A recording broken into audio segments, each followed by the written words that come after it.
Hello everyone, hope you are doing very well. ये है हमारा चैप्टर 8 का पार्ट 2 जिसमें हम रिवाइज करने वाले हैं एस 710 ब्रांच ऑडिट के साथ एस 600 जॉइंट ऑडिट एस 299 और जो section 143 of the companies act 2013 है तो उसमें रिपोर्टिंग की क्या रिक्वायरमेंट है। वो ऑलरेडी हमने चैप्टर 8 का पार्ट 1 जिसमें हमने एस 700 701 705 और 706 इन डिटेल रिवाइज किया था।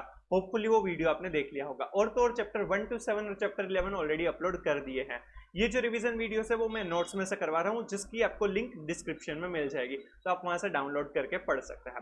राइट, तो चलिए अब स्टार्ट करते हैं रिवीजन। एस 710 दिया हुआ है पेज नंबर 177 पर। एस 710 का नाम है comparative information corresponding figures and comparative financial statements. Comparative information मतलब कि जो फाइनेंशियल स्टेटमेंट्स है उसमें करंट ईयर के साथ साथ प्रीवियस पीरियड प्रीवियस ईयर के फिगर्स भी मेंशन किए जाता है, कंपैरेटिव इंफॉर्मेशन दी जाती है। तो वो जो कंपैरेटिव इंफॉर्मेशन है वो कॉरेस्पॉन्डिंग फिगर्स हो सकते हैं या फिर कंपैरेटिव फाइनेंशियल स्टेटमेंट्स हो सकते हैं। कॉरेस्पॉन्डिंग फिगर्स मतलब कि अगर ऑडिटर का जो रिपोर्ट है वो सिर्फ करंट ईयर के फिगर्स के लिए ही है, भले ही फाइनेंशियल स्टेटमेंट के अंदर प्रीवियस ईयर के फिगर्स भी दिखाए हैं, बट जो ऑडिट रिपोर्ट है वो सिर्फ करंट ईयर के फिगर्स के ऊपर ही दिया है तो उसे कॉरेस्पॉन्डिंग फिगर्स दिया जाएगा। सिर्फ वो फाइनेंशियल स्टेटमेंट में रीड करने के लिए प्रीवियस ईयर के फिगर्स दिए गए हैं। अगर ऑडिटर का जो रिपोर्ट है वो जितने भी पीरियड दिखाए गए हैं current year as well as previous period, उन सभी के लिए अगर ऑडिटर का रिपोर्ट है तो उसे कंपैरेटिव फाइनेंशियल स्टेटमेंट्स कहा जाएगा। तो इसमें ऑडिटर की क्या रिस्पॉन्सिबिलिटी होगी वो हमें एस 710 में समझना रहेगा। ये एस 700 की सीरीज का सीए इंटर सिलेबस में ये लास्ट ऐसा है। The nature of the comparative information. The nature of the comparative information that is presented in an entity's financial statements depends on requirements of the applicable financial reporting framework. FRF में जिस तरह से mention किया गया है उस हिसाब से प्रीवियस ईयर के फिगर्स दिखाने हैं या नहीं वो डिसाइड किया जाता है। The essential audit reporting differences between the approaches are: for corresponding figures, the auditor's opinion on the financial statement refers to the current period only. सिर्फ current period का figures के ऊपर ही audit report दिया जाएगा in case of corresponding figure.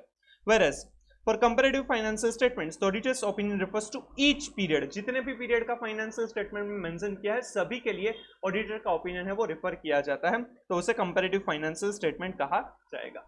Simple. Objective क्या है ऐसे 710 के हिसाब से ऑडिटर के? To obtain sufficient appropriate audit evidence about whether the comparative information included in financial statement has been presented in all material respect in accordance with the requirements for comparative information in the applicable financial reporting framework. जो भी sufficient appropriate audit evidences obtain करने हैं, जो भी applicable financial reporting framework है उस हिसाब से जो भी कंपैरेटिव इंफॉर्मेशन फाइनेंशियल स्टेटमेंट के अंदर मेंशन की है उसके लिए हमें sufficient appropriate audit evidences obtain करने हैं and to report in accordance with the auditor's reporting responsibilities. और कॉरेस्पॉन्डिंग फिगर्स है तो उसके प्रीवियस ईयर के फिगर्स के ऊपर रिपोर्ट नहीं करना है। कंपैरेटिव फाइनेंशियल स्टेटमेंट्स है तो जो प्रीवियस ईयर के फिगर्स है उसके ऊपर भी रिपोर्ट करना है, तो वो जो रिपोर्टिंग रिस्पॉन्सिबिलिटीज है उस हिसाब से रिपोर्ट करना है। तो ये दो ऑब्जेक्टिव है। सबसे पहले sufficient appropriate audit evidences obtain करना regarding the comparative information. Comparative information includes both corresponding figures as well as comparative financial statements, right. तो कंपैरेटिव इंफॉर्मेशन के ऊपर sufficient appropriate audit evidences obtain करना, और सेकंड ऑब्जेक्टिव है कि जो reporting की रिस्पॉन्सिबिलिटीज है उस हिसाब से रिपोर्ट करना। चलिए अब कंपैरेटिव इंफॉर्मेशन समझाया है। The amount and disclosure included in the financial statements in respect of one or more prior periods in accordance with the applicable financial reporting framework. Audit procedure क्या करेंगे comparative information पर? The auditor shall determine whether the financial statement include the comparative information required by the applicable financial reporting framework and whether such information is appropriately classified. Applicable financial reporting framework के हिसाब से financial statement के अंदर comparative information दिखाई है या नहीं वो हमें चेक करना होगा, वो एप्रोप्रिएटली प्रेजेंटेड और डिस्क्लोज्ड है या नहीं। For this purpose the auditor shall evaluate whether the comparative information agrees with the amounts and other disclosures presented in the prior period. जो प्रायर पीरियड के फाइनेंशियल स्टेटमेंट्स, जो ऑडिटेड फाइनेंशियल स्टेटमेंट्स वगैरह अगर available है तो उनके साथ match करेंगे कि जो कंपैरेटिव इंफॉर्मेशन है वो बराबर है या नहीं, अग्री करते हैं या नहीं। And the accounting policies reflected in the comparative information are consistent with those applied in the current period, or if there have been changes in accounting policies, whether those changes have been properly accounted for and adequately presented and disclosed. और जो accounting policies है, right, जो previous period में follow की गई थी, क्या वही कंसिस्टेंटली इस पीरियड में भी फॉलो की है या नहीं, और अगर उसमें कोई भी चेंजेस है तो वो प्रॉपर्ली डिस्क्लोज किए है या नहीं, वो हमें देखना होगा। तो सबसे पहले जो कंपैरेटिव इन्फॉर्मेशन है उसके लिए हमें क्या करना होगा, तो जो प्रायर पीरियड की इन्फॉर्मेशन है वो प्रायर पीरियड के फाइनेंशियल स्टेटमेंट्स हम चेक करेंगे कि वो प्रॉपर्ली बैलेंसेस वगैरह जो भी है, टोटल्स वगैरह है, वो प्रॉपर्ली डिस्क्लोज किया है या नहीं। एंड सेकंड, जो अकाउंटिंग पॉलिसीज है वो कंसिस्टेंटली फॉलो हुई है या नहीं, और अगर उसमें कोई भी चेंजेस तो प्रॉपर्ली डिस्क्लोज किया है या नहीं। ये हमने SF510 जो initial audit engagements opening balances में भी देखा था, उसमें हमारा काम था कि प्रीवियस पीरियड में हमने ऑडिट नहीं किया है, इसलिए वो opening balances properly carry forward हुई है या नहीं, और अकाउंटिंग पॉलिसीज प्रॉपर्ली फॉलो होती है या नहीं, वो देखना था। यहाँ पर हमारे कंपेरेटिव इन्फॉर्मेशन के लिए वो चेक करना रहेगा। If the auditor becomes aware of possible material misstatements in the comparative information while performing the current period audit, the auditor shall perform such additional audit procedure as are necessary in the circumstances to obtain sufficient appropriate audit evidence to determine whether a material misstatement exists.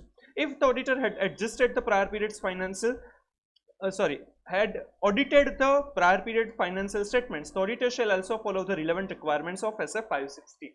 अगर during the audit, current year का जब audit कर रहे हैं तब auditor को previous period के जो फाइनेंशियल स्टेटमेंट्स है उसमें फाइनेंशियल इंफॉर्मेशन है उसमें कोई भी मटेरियल मिसस्टेटमेंट मिलता है तो एडिशनल ऑडिट प्रोसीजर करनी होगी और देखना होगा कि इसकी इंप्लीकेशन क्या क्या आएगी। और तो और अगर प्रीवियस पीरियड का भी ऑडिट अगर हमने ही किया है तो SF560 जो सब्सिक्वेंट इवेंट्स है उसकी भी इंप्लीकेशन देखनी होगी, क्योंकि ऐसा हो सकता है कि वो सब्सिक्वेंट इवेंट्स है, ऑडिट रिपोर्ट जो प्रीवियस पीरियड का दिया उसके पहले इवेंट हुए थे बट ऑडिटर को उसके बारे में तब पता नहीं था, तो क्या हमें प्रीवियस पीरियड का जो ऑडिट रिपोर्ट है क्या उसे भी अमेंड करने की जरूरत पड़ेगी, वो भी हमें देखना होगा। SF560 की इंप्लीकेशंस भी हमें देखनी होगी। As required by SF580, the auditor shall request written representation for all periods referred to in the auditor's opinion. The auditor shall also obtain specific written representation regarding the prior period item that is separately disclosed in the current year statement of P&L. हमें 580 के हिसाब से return presentation लेकर होगा कि जो comparative information है वो सारे पीरियड के लिए सब कुछ बराबर दिया हुआ है, सब कुछ प्रॉपर्ली डिस्क्लोज और प्रेजेंट किया हुआ है।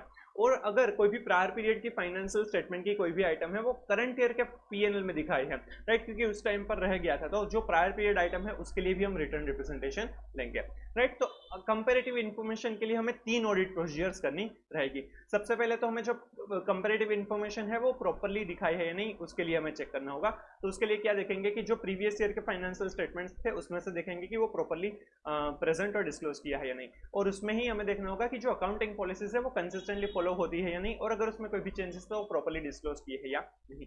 सेकंड, हमें देखना होगा कि करंट ईयर की जो ऑडिट प्रोसीजर कर रहे हैं उसमें हमें कोई कुछ ऐसा पता चल रहा है कि प्रीवियस ईयर के फाइनेंशियल स्टेटमेंट में कोई मटेरियल मिसस्टेटमेंट था, राइट, तो उसकी इंप्लीकेशंस क्या होगी, और SF560 की भी रिक्वायरमेंट हमें चेक करनी होगी अगर हमने प्रीवियस ईयर का ऑडिट हमने ही किया है तो, और SF580 के हिसाब से हमें रिटर्न रिप्रेजेंटेशन लेना होगा।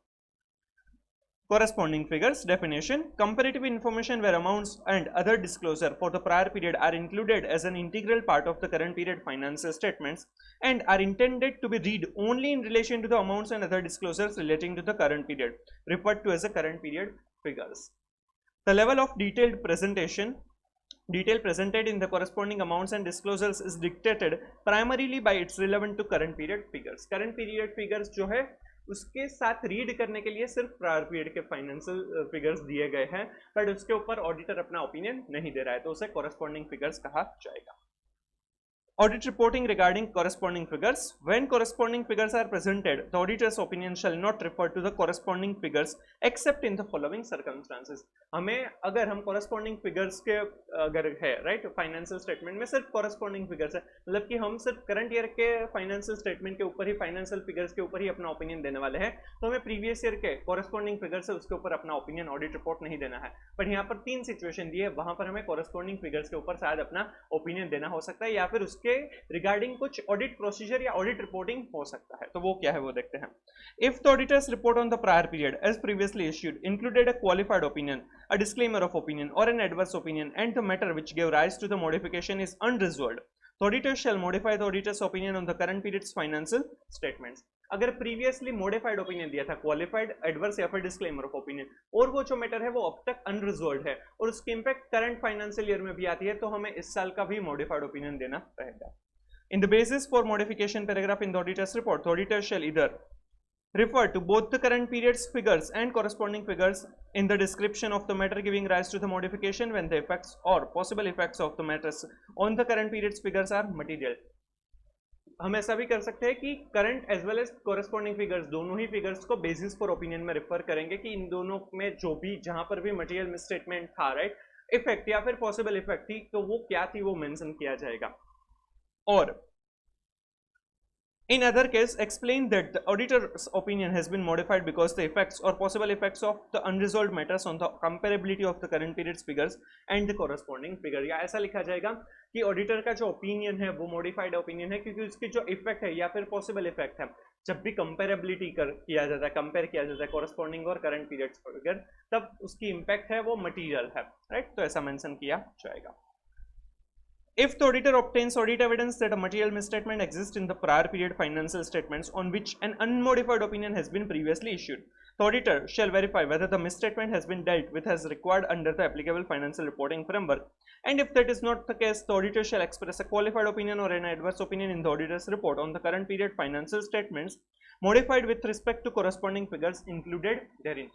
जब प्रीवियसली जो भी प्रीवियस पीरियड का फाइनेंशियल स्टेटमेंट के ऑडिट में अनमोडिफाइड ओपिनियन दिया था, बट अब हम इस साल के ऑडिट कर रहे हैं तो पता चल रहा है कि जो प्रीवियस ईयर था उसमें क्वालिफाइड या फिर एडवर्स ओपिनियन देना था क्योंकि कुछ मटेरियल मिसस्टेटमेंट मिले हैं, राइट. तो उस केस में क्या होगा कि हमें इस साल का भी मॉडिफाइड ओपिनियन देना होगा और कॉरेस्पॉन्डिंग फिगर्स के लिए भी मॉडिफाइड ओपिनियन एक्सप्रेस करना होगा क्योंकि प्रीवियसली अनमोडिफाइड ओपिनियन दिया था जो गलत था, राइट. अनमोडिफाइड ओपिनियन प्रीवियसली दिया था बट मटेरियल मिसस्टेटमेंट मिलते हैं प्रीवियस ईयर के लिए, तो हमें इस साल भी मॉडिफाइड ओपिनियन क्वालिफाइड या फिर एडवर्स ओपिनियन एक्सप्रेस करना होगा for the current period as well as for corresponding figures. फिर थर्ड है prior period financial statements not audited. If the prior period financial statements were not audited, the auditor shall state in other matter paragraph in the auditor's reports that the corresponding figures are unaudited. Such a statement does not, however, relieve the auditors of the requirement to obtain sufficient appropriate audit evidence that the opening balance do not contain misstatement that materially affect the current period's financial statement. जब previous year का audit नहीं हुआ है, right, unaudited था, तो हमें सिर्फ other matters में ये मेंशन करना होगा कि previous year financial statements are unaudited. But हाँ, जो इससे 510 की रिक्वायरमेंट है initial audit engagement opening balances वाला, तो उसमें था कि अगर प्रीवियस ईयर में ऑडिट नहीं हुआ है तो जो करंट ईयर का ऑडिटर है उनको देखना होगा कि ओपनिंग बैलेंसेस में कोई मटेरियल मिसस्टेटमेंट नहीं है जिसकी इम्पैक्ट इस साल के फाइनेंशियल स्टेटमेंट पर आए, तो वो रिस्पॉन्सिबिलिटी रहेगी. अदरवाइज जो हमारा ऑडिट रिपोर्ट है वो सिर्फ करंट ईयर के लिए होगा, बट हमें ये अदर मैटर में ये रिपोर्टिंग करना होगा कि प्रीवियस ईयर का फाइनेंशियल स्टेटमेंट्स ऑडिट नहीं हुआ है, राइट. तो ये हमें मेंशन करना होगा in the report.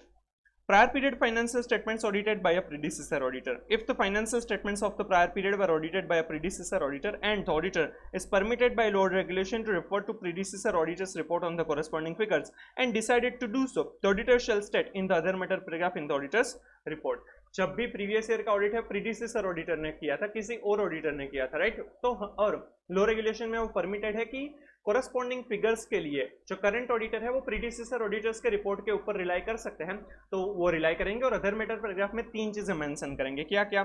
That the financial statements of the prior period were audited by predecessor auditor, the type of opinion expressed by the predecessor auditor and if the opinion was modified the reasons thereof. Type of opinion क्या है और modified है तो उनके reasons mention करने हैं. And the date of that report, और date report की क्या है वो मेंशन करनी रहेगी, राइट. तो 3 चीजें अदर मैटर पैराग्राफ के अंदर आएगी कि प्रीवियस ईयर का जो ऑडिट है वो प्रीडिसेसर ऑडिटर ने किया है. सेकंड, अगर प्रीडिसेसर ऑडिटर ने मॉडिफाइड ओपिनियन एक्सप्रेस किया है, टाइप ऑफ ओपिनियन कौन सा था, और अगर मॉडिफाइड ओपिनियन है तो रीजन भी मेंशन करने हैं. And third, date of the report, ये मेंशन करना है अगर प्रीडिसेसर ऑडिटर ने प्रीवियस ईयर का ऑडिट किया था तो हमें यहाँ पर बताया कि कोरेस्पॉन्डिंग फिगर्स अगर है तो हमें 3 चीजें 3 सिचुएशन में हमें रिपोर्टिंग कुछ करना होगा.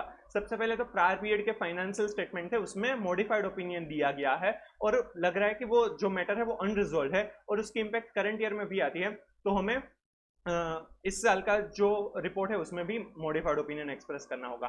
Second, previously unmodified opinion express किया था बट हम अभी ऑडिट कर रहे हैं तो उसमें कोई मटेरियल मिसस्टेटमेंट मिल रहा है कि प्रीवियस ईयर में कोई मटेरियल मिसस्टेटमेंट था, तो हमें इस साल का as well as corresponding figure से दोनों में ही मॉडिफाइड ओपिनियन एक्सप्रेस करना होगा, क्वालिफाइड या फिर एडवर्स. एंड थर्ड, अगर प्रीवियस ईयर का कोई ऑडिट हुआ ही नहीं था प्रीवियस ईयर में फाइनेंशियल स्टेटमेंट का, तो वो जो फैक्ट है वो अदर मैटर में हमें रिपोर्ट करना होगा, ये रिपोर्टिंग की रिस्पॉन्सिबिलिटी बनेगी. बट हाँ, उससे हम छूट नहीं जाएंगे कि ओपनिंग बैलेंसेस में मिसस्टेटमेंट है या नहीं, वो हमें चेक करना रहेगा. जाएगा, ऐसे 510 की रिक्वायरमेंट आएगी। और प्रीडिसेसर ऑडिटर ने अगर प्रीवियस ईयर का ऑडिट किया था और लो रेगुलेशन परमिट करते हैं कि कोरस्पॉन्डिंग फिगर्स के लिए हम प्रीडिसेसर ऑडिटर के रिपोर्ट के ऊपर हम रिलाई कर सकते हैं, तो हमें क्या करना होगा, अदर मैटर पैराग्राफ में 3 चीजें मेंशन करनी होगी कि प्रीवियस ईयर का ऑडिट है वो प्रीडिसेसर ऑडिटर ने किया है, सेकंड टाइप ऑफ ओपिनियन जो एक्सप्रेस किया है, और मॉडिफाइड ओपिनियन है तो रीजंस मेंशन करने हैं, डेट ऑफ द रिपोर्ट। चलिए अब comparative financial statements. Comparative information where amounts and other disclosures for the prior period are included for comparison with the financial statements of the current period, but if audited are referred to in the auditor's opinion. Comparative information जहां पर जो previous year के figures है उसके ऊपर भी auditor अपना opinion देता है तो उसे कंपैरेटिव फाइनेंशियल इंफॉर्मेशन कहा जाता है।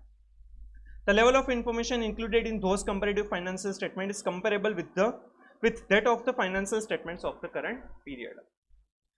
When comparative financial statements are presented, the auditor's opinion shall refer to each period for which financial statements are presented and on which audit opinion is expressed. When reporting on prior period financial statements in connection with the current period's audit, if the auditor's opinion on such prior period financial statements differs from the opinion the auditor previously expressed, the auditor shall disclose the substantive reasons for the different opinion in other matter paragraph in accordance with SS 706. अगर auditor ने previously जो prior year के जो audit किया था तब कोई अलग ओपिनियन दिया था और अभी ऐसा लग रहा है कि जो प्रायर पीरियड के फिगर्स है उसके ऊपर कोई अलग ओपिनियन होना चाहिए, तो वो अदर मैटर पैराग्राफ में एज पर SS 706 वो सब्सटेंशियल रीजन उनके जो है वो मेंशन करने रहेंगे।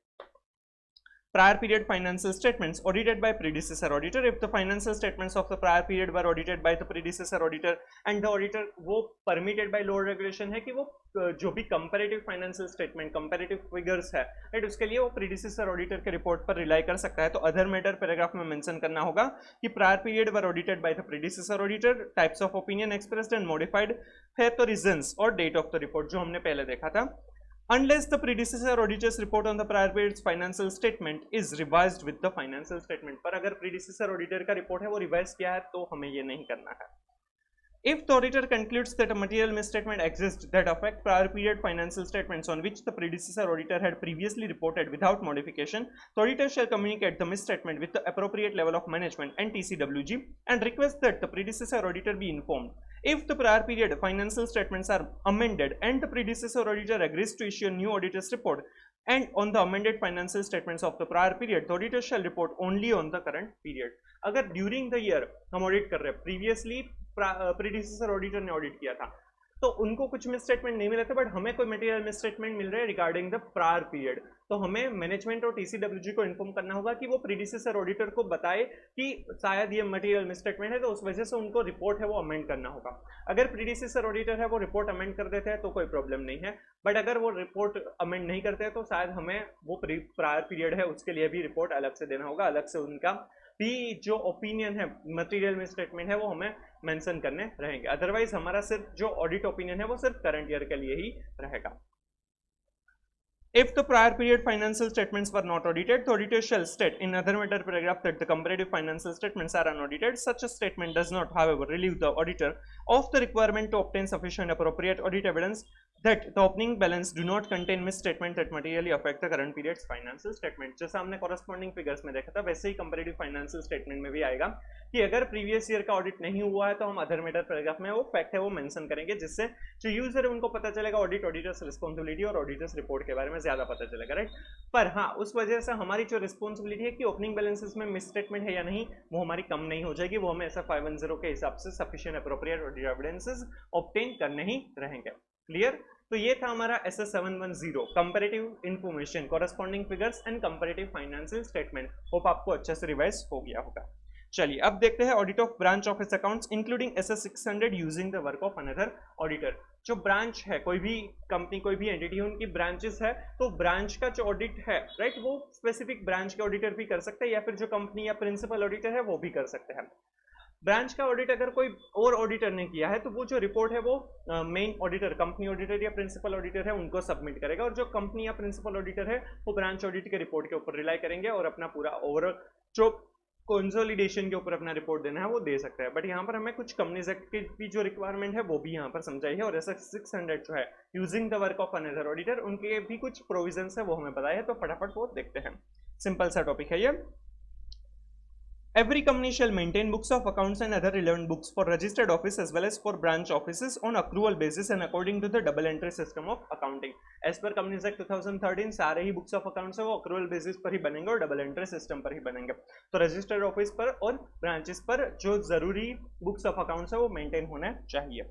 As per section 143 subsection 8 of the Companies Act 13, where a company has a branch office, the accounts of the office shall be audited either by the company auditor और यहाँ पर और लिखना रह गया है और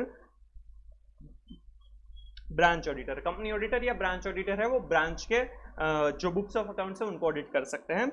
where the branch office is situated in country outside India, the accounts of the branch office shall be audited either by the company's auditor or by the accountant or by other person duly qualified to act as an auditor of the accounts of the branch office in accordance with the law of that country. अगर foreign branches है तो foreign branch में company auditor है वो खुद वो branch का audit कर सकते हैं या फिर वो जो कंट्री के लॉ है उस हिसाब से जो ब्रांच ऑफिस का ऑडिट कर सकते हैं वो उनका ऑडिट कर सकते हैं. राइट. तो अगर इंडिया में ही ब्रांचेस है तो कंपनी ऑडिटर या ब्रांच ऑडिटर ऑडिट करेगा. फॉरेन में कोई ब्रांच है तो कंपनी ऑडिटर या फिर वो जो कंट्री के लॉ है उस हिसाब से जो ब्रांच ऑफिस का ऑडिट करने के लिए एलिजिबल है वो ब्रांच का ऑडिट करेंगे. The branch auditor shall prepare a report on the accounts of branch examined by him and send it to the auditor of the company who shall deal with it within his report in such manner as considers necessary. Branch auditor है वो अपना report है वो company auditor को भेजेंगे और company auditor को जिस तरह से जरूरत पड़ेगी वो उस तरह से उनको यूज कर सकते हैं. The branch auditor shall submit his report to the company's auditor and reporting of fraud by the auditor shall also extend to such branch auditor to extent it relates to concerned branch. जो section 143 sub section 12 जो हम आगे भी देखने वाले हैं जो fraud की रिपोर्टिंग की रिक्वायरमेंट है जो आपने लॉ में इन डिटेल पढ़ा होगा तो वो फ्रॉड रिपोर्टिंग रिक्वायरमेंट है वो ब्रांच ऑडिटर को भी एप्लीकेबल होगा पर वो सिर्फ कंसर्न ब्रांच तक का ही वो फ्रॉड होना चाहिए तो उनको वो एप्लीकेबल होगा. SS600 using the work of another auditor. SS610 भी हमने देखा था चैप्टर 4 में using the work of internal auditor. Definition. Principal auditor means the auditor with responsibility for reporting on the financial information of an entity with the financial information includes the financial information of one or more components audited by another auditor. Principal auditor जो main auditor है जो पूरी ही entity के financial information के ऊपर अपना report देगा और उसके कुछ कंपोनेंट्स मतलब ब्रांच हो सकती है सब्सिडरी कंपनी एटसेट्रा हो सकती है तो वो जो कंपोनेंट है उसका ऑडिट है वो अनदर ऑडिटर ने किया है तो उसे प्रिंसिपल ऑडिटर कहा जाएगा. Other auditor means an auditor other than the principal auditor with responsibility for the reporting on the financial information of a component which is included in the financial information audited by the principal auditor. वो कोई एक component का audit करेगा तो उसे another auditor कहा जाएगा branch का या subsidiary company का etc. Component means a division, branch, subsidiary, joint venture, associated enterprise or other entity whose financial information is included in the financial information audited by the principal auditor. Simple.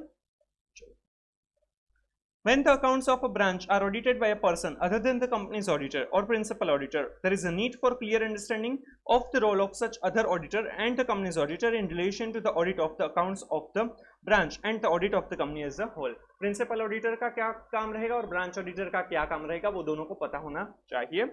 Also, there is a great necessity for a proper rapport between the two auditors for the purpose of an effective audit.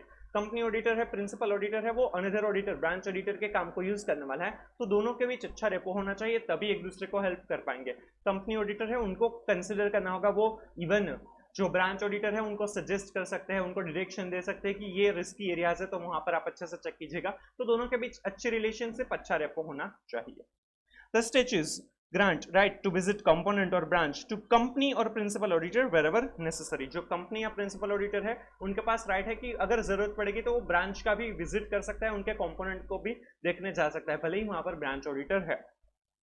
Where another auditor has been appointed for the component, the principal auditor would normally be entitled to rely upon the work of such auditor unless there are special circumstances to make it essential for him to visit the component and or to examine the books of account and other records of the said component.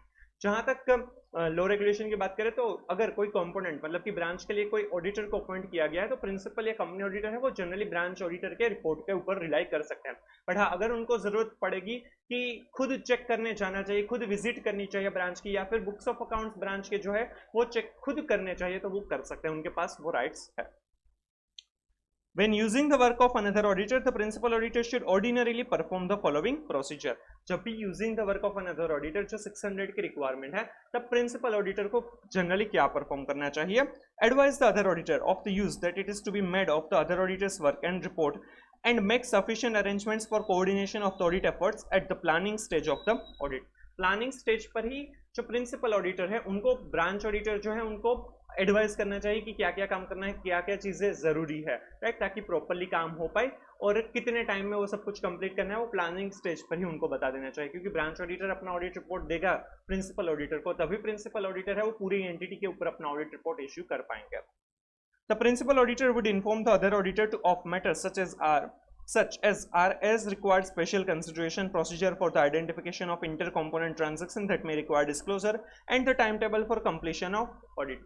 जो principal auditor है वो branch auditor को जो भी ऐसे area से जो risk जहां पर है स्पेशल कंसिडरेशन की जरूरत है, ऐसी चीजें, ऐसे ट्रांजैक्शन एरियाज बता सकते हैं, इंटर कंपोनेंट ट्रांजैक्शन जो है उसका डिस्क्लोजर के बारे में, और तो और कंप्लीशन शेड्यूल क्या होगा वो बताना चाहिए.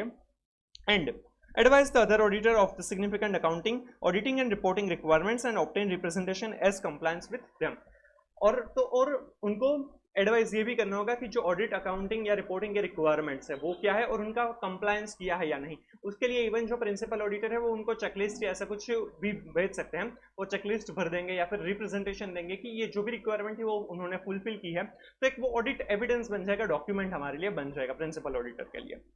The principal auditor might discuss with the other auditor the audit procedure applied, to review a written summary of the other auditor's procedures and findings, which may be in the form of a completed questionnaire or checklist. जो principal auditor है उनको अगर check करना है कि branch auditor ने branch audit properly किया है, सारी जो रिक्वायरमेंट थी वो उन्होंने फुलफिल की है, तो उनके लिए कोई भी डॉक्यूमेंट चेक कर सकते हैं, जैसे कि कंप्लायंस के लिए क्वेश्चन एरिया चेकलिस्ट है तो उनका वो फिल करके मतलब कि ब्रांच ऑडिटर फिल कर देंगे, तो वो प्रिंसिपल ऑडिटर चेक कर सकता है कि ताकि पता चले कि क्या क्या ऑडिट प्रोसीजर्स करी गई है. The nature, timing and extent of procedure will depend on the circumstances of the engagement and the principal auditor's knowledge of the professional competence of other auditor. अब कितना चेक करना है, नेचर, टाइमिंग एंड एक्सटेंट क्या रहेगा कि principal auditor को कितना check करना है ब्रांच ऑडिटर के काम को, वो डिपेंड करता है कि ब्रांच ऑडिटर के साथ कैसा एक्सपीरियंस है, ब्रांच ऑडिटर कितने कॉम्पिटेंट है, उसके बेसिस पर वो डिसाइड किया जा सकता है. This knowledge may have been enhanced from the review of the previous audit work of the other auditor. Simple. तो ये था हमारा ब्रांच ऑडिट और SS600 using the work of another auditor. काफी सिंपल छोटा सा टॉपिक है, राइट. अब देखते हैं SA299 joint audit of financial statement, जहां पर एक से ज्यादा ऑडिटर एक ही कंपनी, एक ही एंटिटी का ऑडिट करते हैं for one particular year, right. तो वो जॉइंट ऑडिट कहा जाता है, क्योंकि क्या होता है कि जो एंटिटी की साइज है वो बहुत ही ज्यादा बड़ी है, कॉम्प्लेक्सिटी बहुत ज्यादा है, तो वहां पर जनरली जॉइंट ऑडिटर को अपॉइंट किया जाता है ताकि एक्सपर्टीज मिले और टाइमली जो ऑडिट वर्क है वो भी कंप्लीट हो पाए, राइट. इसीलिए जॉइंट ऑडिट किया जाता है. तो जो दोनों जॉइंट ऑडिटर्स है, उन दो या उनसे ज्यादा जो भी जॉइंट ऑडिटर्स है, उनके बीच प्लानिंग वगैरह अच्छे से होना चाहिए, क्या काम किसको करना है, दोनों की रिस्पॉन्सिबिलिटीज क्या है, वो सब कुछ अच्छे से हो पाए, उसके लिए SA299 है वो ICAI ने इश्यू किया है.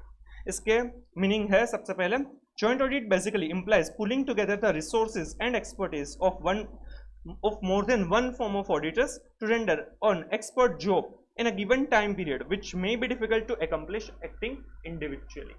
जो अलग अलग करना थोड़ा सा डिफिकल्ट हो सकता था, शायद जो गिवन टाइम पीरियड है उसमें वो काम नहीं हो पाता, इसीलिए एक साथ मिलकर, एक से ज्यादा ऑडिट फर्म है वो मिलकर काम करेंगे, मिलकर ऑडिट करेंगे, तो उसे जॉइंट ऑडिट कहा जाएगा.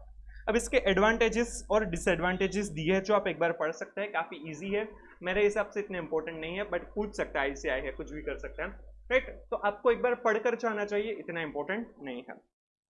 अब रिक्वायरमेंट्स एज पर SA299, जब भी जॉइंट ऑडिटर साथ में काम करेंगे तो क्या क्या चीजें होनी चाहिए, क्या क्या रिक्वायरमेंट्स है, वो यहाँ पर देखते हैं. ये क्वेश्चन आपको पूछ सकते हैं. It requires that the engagement partner and other key members of the engagement team from each of the joint auditors should be involved in the planning the audit. जो भी जॉइंट ऑडिटर्स हैं उनके जो partners हैं, engagement partners हैं और other की members हैं, उनको साथ मिलकर ऑडिट का प्लानिंग प्रॉपरली बनाना चाहिए. एंगेजमेंट टीम है उनको साथ मिलकर प्लानिंग बनाना चाहिए. The joint auditor should jointly establish an overall audit strategy which sets the scope, timing and direction of the audit and also guides the development of the audit plan. हमने chapter 2 में in detail overall audit strategy क्या है वो समझी थी. Overall audit strategy का purpose ये है to set the time scope and direction of the audit और उसके बेसिस पर ऑडिट प्लान है वो इन डिटेल बना सकता है. तो जो ये जॉइंट ऑडिट है उसमें भी ओवरऑल ऑडिट स्ट्रेटेजी क्या होगी वो भी जॉइंट ऑडिटर मिलकर एस्टैब्लिश करेंगे. Before the commencement of the audit, the joint auditors should discuss and develop a joint audit plan. In developing the joint audit plan, the joint auditor should joint audit plan के time पर हमें क्या क्या consider करना है, joint auditors को क्या क्या कंसिडर करना चाहिए. Identify division of audit areas and common audit areas. Division of audit किस तरह से होगा, मतलब कि जॉइंट ऑडिटर्स है तो एक ऑडिटर शायद पीएनएल की आइटम्स चेक करेगा, एक ऑडिटर बैलेंस शीट की आइटम्स चेक करेगा, या फिर ऐसा हो सकता है कि एक ऑडिटर है वो इनकम चेक करेगा, एक ऑडिटर है वो एक्सपेंस चेक करेगा, असेट लायबिलिटी, राइट. वो किस तरह से बाइफर्केशन करने वाले हैं, डिवीजन किस तरह से होगा और कौन से एरियाज कॉमन होंगे वो दोनों ही चेक करने वाले हैं, राइट. वो डिसाइड किया जाएगा. Ascertain the reporting objectives of the engagement. Engagement के reporting objectives क्या है, किसको report करना है, कब तक report करना है, etc. Consider and communicate among all joint auditors the factors that significant in directing the engagement team's effort.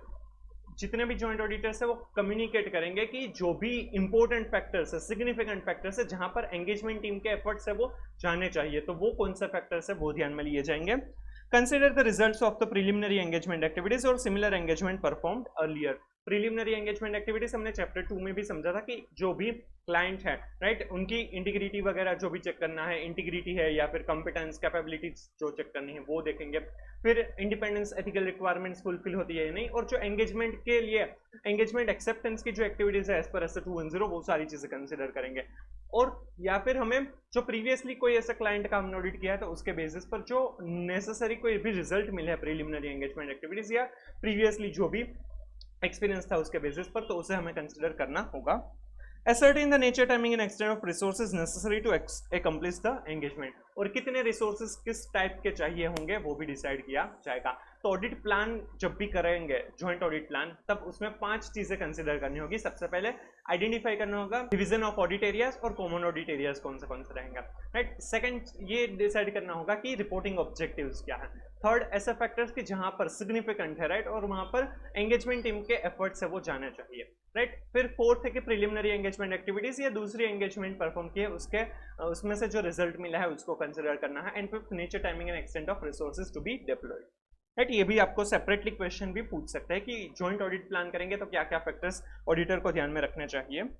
Each of the joint auditors should consider and assess the risk of material misstatement and communicate to other joint auditors. Risk assessment procedure दोनों ही करेंगे और वो जो risk of material misstatement जो identify करेंगे वो दूसरे joint auditors को भी बताया जाएगा.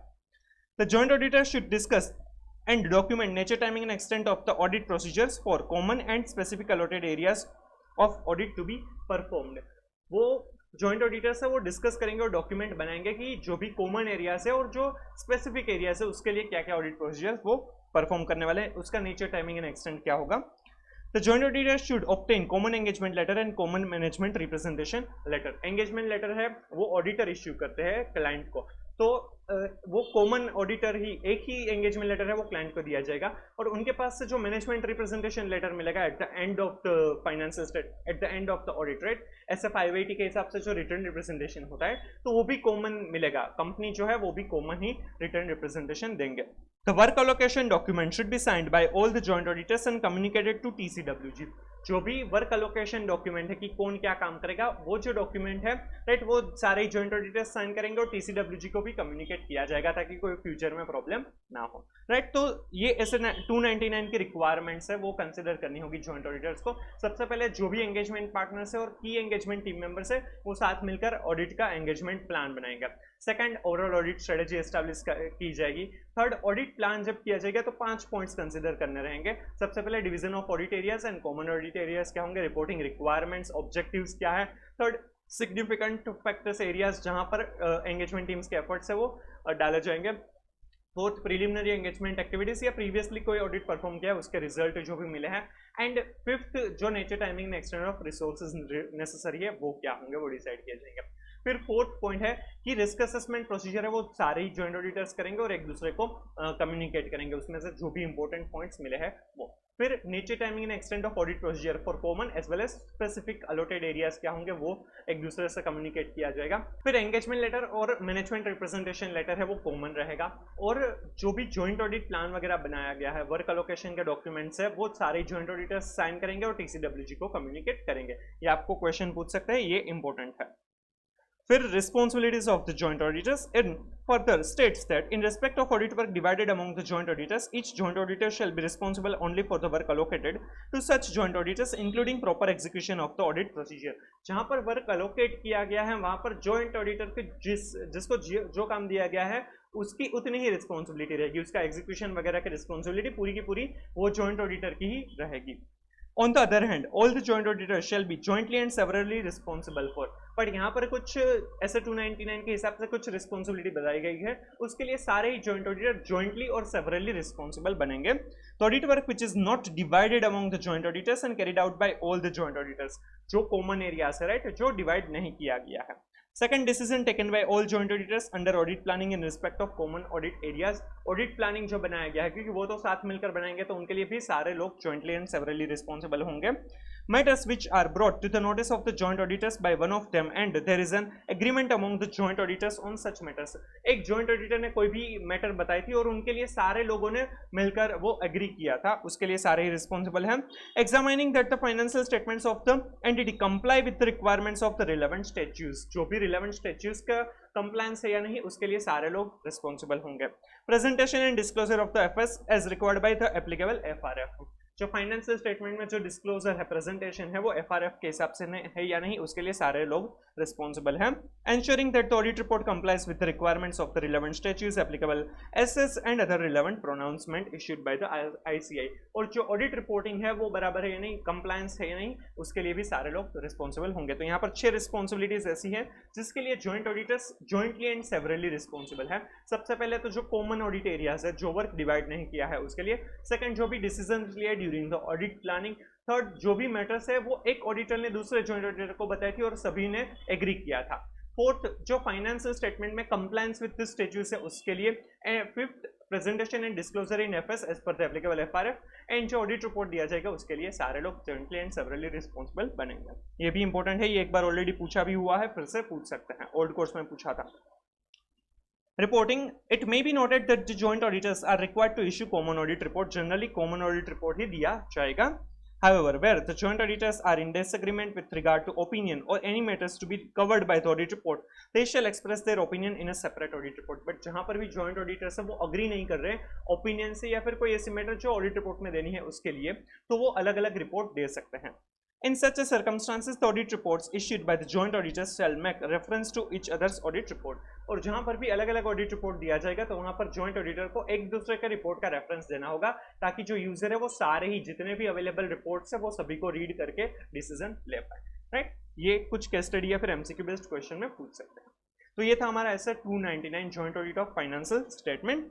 अब जो कंपनीज एक्ट 2013 है उसकी कुछ रिपोर्टिंग रिक्वायरमेंट्स है वो देखते हैं। सबसे पहले सेक्शन 143 सबसेक्शन 1 की रिपोर्टिंग रिक्वायरमेंट्स। सेक्शन 143 सबसेक्शन 1 के हिसाब से ऑडिटर के पास राइट्स है बुक्स एंड अकाउंट्स इन्फॉर्मेशन वगैरह चेक करने का, और उसके साथ ऑडिटर की रिस्पॉन्सिबिलिटी है कि 6 मैटर्स ऐसे है कि जिसके ऊपर उनको इंक्वायरी करनी ही रहेगी, इंक्वायरी करनी जरूरी है। और अगर उसमें कोई भी एडवर्स रिमार्क है, नेगेटिव रिमार्क है, तो उसको रिपोर्ट करना होगा। अगर एडवर्स या फिर कोई ऐसा क्वालिफिकेशन है तभी रिपोर्ट करना जरूरी है, बाकी रिपोर्ट करने की जरूरत नहीं है। इंक्वायरी करनी होगी, रिपोर्ट करने की जरूरत नहीं है। Section 143 subsection 1, auditor shall inquire into the following matters given as under A. Whether loans and advances made by the company on the basis of security have been properly secured and whether the terms of which have been made are prejudicial to the interest of the company or its members। जो भी loans and advances company ने दिए हैं तो उसके सामने security ली है या नहीं, और वो जो लोन्स एंड एडवांसेस है क्या वो prejudicial to the interest of the company और मेंबर्स है या नहीं, वो हमें इंक्वायर करना होगा। लोन्स एंड एडवांसेस जो दिए गए हैं उसके सामने सिक्योरिटी है या नहीं, और whether it is a prejudicial to the company और मेंबर और not. Second, whether transactions of the company which are represented merely by book entries are prejudicial to the interest of the company। अगर जो सिर्फ book entries through जो भी transactions दिखाए गए हैं कंपनी में, right, merely by book entries, क्या वो prejudicial to the interest of the company है या नहीं, वो इंक्वायर करना होगा। Then third, whether the company, not being an investment company or a banking company, whether so much of the assets of the company as consist of shares, debentures and other securities have been sold at a price less than that at which that they were purchased by the company. Company other than investment या फिर banking company जिसकी assets में investment है, right, shares, debentures वगैरह जो भी है, तो वो जो सिक्योरिटीज है वो उन्होंने सेल की है at less than purchase price, मतलब कि लॉस किया गया है in selling such assets, right. तो वो क्यों है वो हमें समझना होगा, क्योंकि इन्वेस्टमेंट या बैंकिंग कंपनी है तो वो तो इन्वेस्टमेंट का परचेस सेल करते रहते हैं, बट जो अदर कंपनीज है वो इन्वेस्टमेंट पर्पस के लिए, ऐसी सिक्योरिटीज वगैरह इन्वेस्टमेंट पर्पस के लिए लिया होगा, तो वो लॉस करके क्यों बेच रहे हैं वो हमें समझना होगा। शायद कोई लिक्विडिटी क्रंच हो तो ऐसी कोई चीज हमें पता चल सकती है, इसीलिए ये इंक्वायरी करनी रहेगी। Fourth, whether loans and advances made by the company have been shown as deposits, जो लोन्स एंड एडवांसेस दिए है क्या वो ऐसे डिपॉजिट्स दिखाए हैं। Fifth, whether personal expenses have been charged to revenue account, जो भी पर्सनल एक्सपेंसेस डायरेक्टर्स वगैरह के हैं क्या वो एज अ रेवेन्यू एक्सपेंस दिखाया है।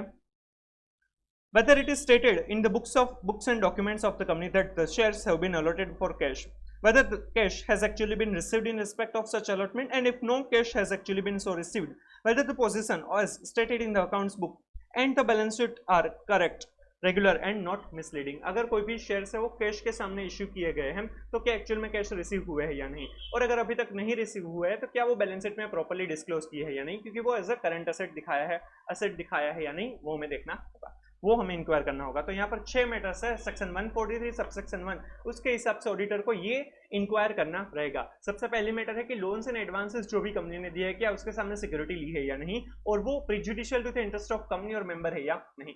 सेकंड, जो भी ट्रांजैक्शंस रिकॉर्ड किए हैं through such mere book entries, right, whether it is prejudicial to the interest of the company और नॉट।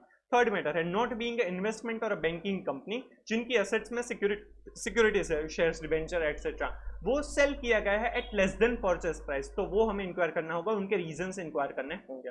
फोर्थ, जो भी लोन्स एंड एडवांसेस है क्या वो एज अ डिपॉजिट दिखाए है या नहीं।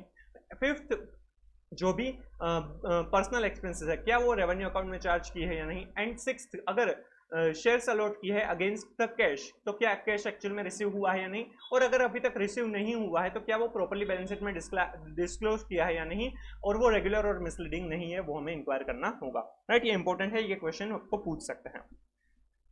However, the auditor is not required to report on the matter specified above unless he has any special comments to make on any of the items referred to therein. इसमें report करने की जरूरत नहीं है, हाँ अगर कोई स्पेशल मेंशन करना जरूरी है, कोई रिमार्क है तो वो रिपोर्ट करेंगे। If he is satisfied as the result of the inquiries, he has no further duty to report that he is so satisfied. अगर वो satisfied है कि इंक्वायरी सब कुछ बराबर है, कोई प्रॉब्लम नहीं है, तो वो रिपोर्ट करने की जरूरत नहीं है। Therefore, it could be said that the auditor should make a report to the members in case he finds answer to any of these matters in adverse. Simple. Second है 143 सबसेक्शन 3 की reporting requirements, जिसमें बहुत सारी closes है, उसमें auditor को compulsorily report करना है, राइट, वेदर एग्रीज और नॉट, क्वालिफिकेशन है, एडवर्स रिमार्क है, जो भी है वो मेंशन करना रहेगा। 143 subsection 3 auditor's report shall also state whether he has sought and obtained all the information and explanations which to the best of his knowledge and belief were necessary for the purpose of his audit, and if not, details thereof and the effects of such information on the financial statements. जो भी necessary information थी, right, जो भी explanation जरूरी था क्या वो सब कुछ उन्होंने मांगा था या नहीं, और अगर नहीं मांगा था या नहीं मिला है तो वो उनके ऊपर रिपोर्ट किया जाएगा। Second, whether in his opinion proper books of accounts as required by law have been kept by the company so far as appears from his examination of those books, and proper returns adequate for the purpose of his audit have been received from branches not visited by him. क्या company जो है वो proper books of accounts maintain करती है नहीं, from there examination उसमें से पता चलता है कि नहीं वो प्रॉपर बुक्स ऑफ अकाउंट है या नहीं, और जो भी ब्रांचेस का उन्होंने विजिट नहीं किया था क्या वहां से प्रॉपर रिटर्न मिला है या नहीं। Whether the report on the accounts of any branch office of the company audited under subsection 8 by a person other than the company's auditor has been sent to him under the proviso to the subsection and the manner in which he is dealt with it in preparing his report. जो भी branch है, branches है, उसका अगर audit है वो branch auditor अलग auditor ने किया है तो उसका report main auditor company auditor को मिला है या नहीं, और वो प्रॉपर्ली उन्होंने अपना जो ऑडिट रिपोर्ट फ्रेम करने में उनका यूज किया है या नहीं, उसके बारे में कमेंट किया जाएगा। अगर ब्रांच नहीं है या फिर ब्रांच ऑडिट नहीं किया गया है, ब्रांच ऑडिटर अलग नहीं थे, तो ये क्लोज एप्लीकेबल नहीं होगा, तो उसमें रिपोर्ट करने की जरूरत नहीं है। फिर क्लोज डी जो है, whether the company's balance sheet and P&L with dealt with his report are in agreement with the books of account and return. जो भी फाइनेंशियल स्टेटमेंट है मतलब बैलेंस शीट और पीएनएल है वो बुक्स ऑफ अकाउंट के साथ मैच होते हैं या नहीं. Whether in his opinion the financial statement comply with AS का फॉलो करके ही कि FS बनाए है या नहीं. The observation or comments of the auditors on the financial transaction or matters which have any adverse effect on the functioning of the company. कोई भी observation है, कोई भी एडवर्स रिमार्क है, कोई भी ऐसी चीज़ है जिससे लग रहा है कि जो कंपनी है उनका जो भी वर्किंग है वो बराबर नहीं हो रहा है. Whether any director is disqualified from being appointed as a director under subsection 2 of section 140, 164 आपने अभी तक नहीं पढ़ा है, वो आप सेल्फ बेस्ड ऑनलाइन मॉड्यूल में पढ़ेंगे. डायरेक्टर क्या कोई डिस्क्वालीफाई हो रहा है या नहीं वो हमें कमेंट करना है. एनी क्वालिफिकेशन रिजर्वेशन और adverse remark relating to maintenance of accounts and other matters connected therewith. Maintenance of accounts है उसके लिए अगर हमारा कोई क्वालिफिकेशन है, कोई रिजर्वेशन रिमार्क है तो वो यहाँ पर मेंशन किया जाएगा. फिर आईएफसी का रिपोर्टिंग है जो हमने चैप्टर 3 के साथ भी पढ़ा हुआ था कि IFC whether the company has adequate IFC with reference to financial statement in place and the operating effectiveness of such control. Auditor की रिस्पॉन्सिबिलिटी है कि as per section 143 subsection 3 close आई के अंदर उसको रिपोर्ट करना होगा आईएफसी के बारे में कि इंटरनल फाइनेंशियल कंट्रोल एडिक्वेट है या नहीं. However, it may be noted that the reporting requirements on adequacy of IFC with reference to FS shall not be applied to private company which is a one-person company or a small company or a company having turnover less than rupees 50 crore as per latest audited financial statements and having aggregate borrowing from banks or financial institutions or any body corporate at any point of time during the financial year less than rupees 25 crore.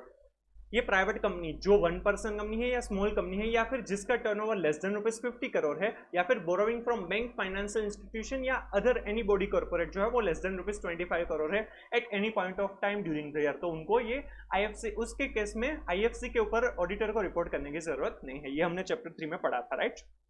फिर जो close जो है उसमें such other matters as prescribed in rule 11 of the companies audit and auditors rules 2014 which are as under. Rule 11 में भी कुछ matters दी गई है.